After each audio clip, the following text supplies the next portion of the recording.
नमस्कार। नमस्कार। चन्न बसवण्णा चंद्रकला के जैसे बढ़ने लगे। वह स्वभावतः गंभीर प्रवृत्ति का बच्चा था।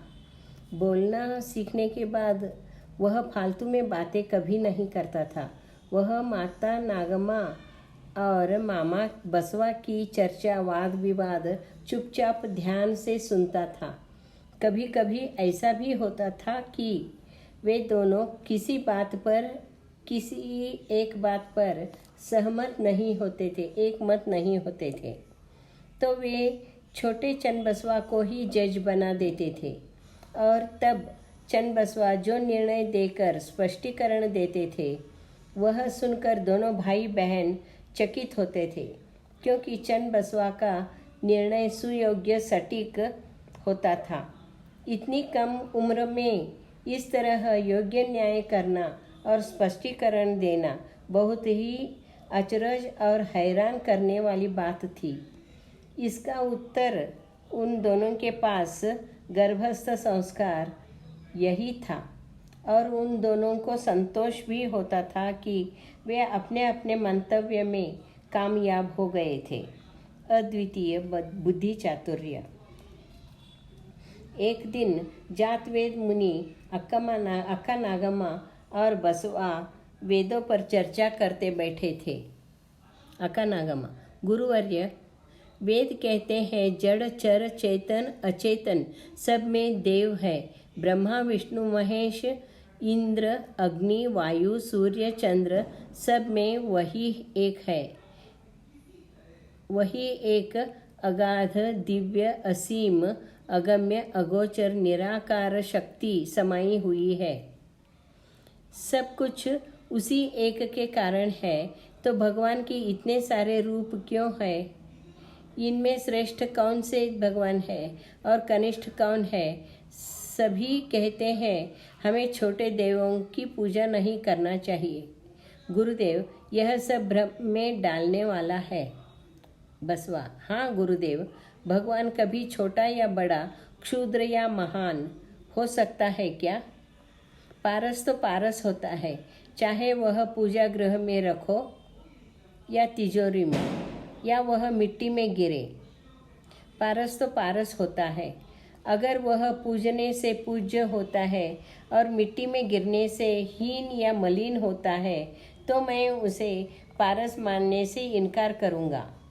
मिट्टी में गिरकर जो उसे भी सोना बनाने की क्षमता रखता हो, वही असली पारस हो सकता है। मिट्टी में गिरकर अपनी क्षमता खोने वाली चीज़ को मैं पारस नहीं मान सकता। भगवान तो भगवान है ना फिर? गुरुदेव: बसवा, जो तुम कह रहे हो वह सब ठीक है, सच है। सारे चराचर में शिव है।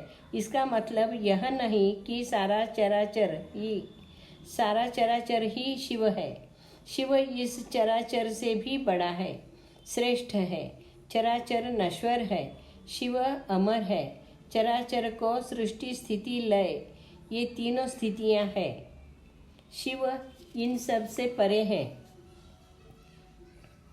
चराचर मर्यादित है, शिव अमर्यादित है, अनंत है, अपरिमित है। सब में शिव हो सकता है, पर पूर्ण रूपेण नहीं। आत्मा अल्प मात्रा में ही शिव उसमें हो सकता है। इसीलिए यह चराचर शिव नहीं हो सकता। यह सब भ्रम में डालने वाला है, इसीलिए इसे नेति सिद्धांत कहते हैं।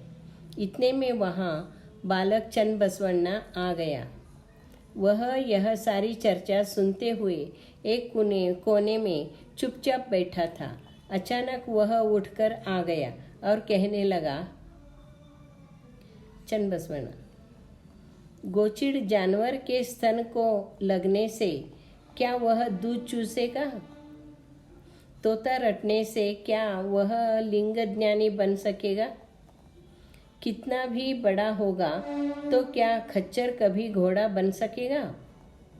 तत्वों की बात देह संगियों को किस लिए हीरा पन्ना प्रवाल से मंडित मंडप उल्लू को किस लिए, पटेल की गृहदासी को स्वामी के बहुमूल्य वस्त्र किस लिए, अनेक देवताओं के चरणों में माथा टेक कर नरक में जाने वाले दुराचारियों को शिवाचार कभी संभव होगा क्या? कूडल चन्न संगम देवा। और यह भी सुनिए, समस्त शिवजी से उद्भूत है, ऐसा कहने से क्या सब निर्मित शिव है? सकल बीज बोने वाला किसान है, बीजों को बोने वाला किसान है, तो क्या फसल किसान स्वयं है? कुम्हार घड़ा बनाता है, तो क्या घड़ा स्वयं कुम्हार है? लोहे का काम करने वाला लोहार है, तो क्या लोहा स्वयं लोहार है? इसी प्रकार शिव सकल चराचर को बनाता है, तो क्या चराचर शिव जी है? अगर ऐसा है तो अष्टादश वर्ण क्यों हुए? 84 84 लाख जीव राशि क्यों हुए? सुख दुख स्वर्ग नरक क्यों हुए? उत्तम मध्यम कनिष्ठ क्यों हुए? पाप पुण्य भवि भक्त क्यों हुए? इस कारण सदाचार और सद्भक्ति में रहने वाला ही शिव है, ऐसा न कहकर समस्त को शिव कहेंगे तो अघोर नरक जानो। कुडल चन्न संगैया। पारस के स्पर्श से लोहा सोना बने, जैसे पाप पुण्य स्वर्ग नरक नहीं है तुम्हारे शरण को। क्योंकि कुडल चन्न संगैया तुम्हारे शरणगण भव रहित है। इतना कहकर चन्न बसवण्णा वहाँ से चला गया। जातवेद मुनि जी बसवा और अक्का नागम्मा हक्के बक्के रह गए। इन वचनों से चन्न बसवण्णा ने माता तथा मामा के प्रश्नों के उत्तर दे दिए थे। जातवेद मुनि जी चन्न बसवण्णा के इस अद्वितीय बुद्धि चातुर्य से अत्यंत प्रभावित और स्तंभित हो गए। उस दिन के बाद वे चन्न बसवण्णा को वेदांती चन्न बसवण्णा कहकर बुलाने लगे। बसव परिवार की समाज सेवा। बसवेश्वर अक्का नागम्मा, मामा शिवदेव तथा चन्न बसवण्णा के साथ कुडल संगम से मंगलवेढ़ा में बड़े मामा बलदेव रस के महल में आ गए थे।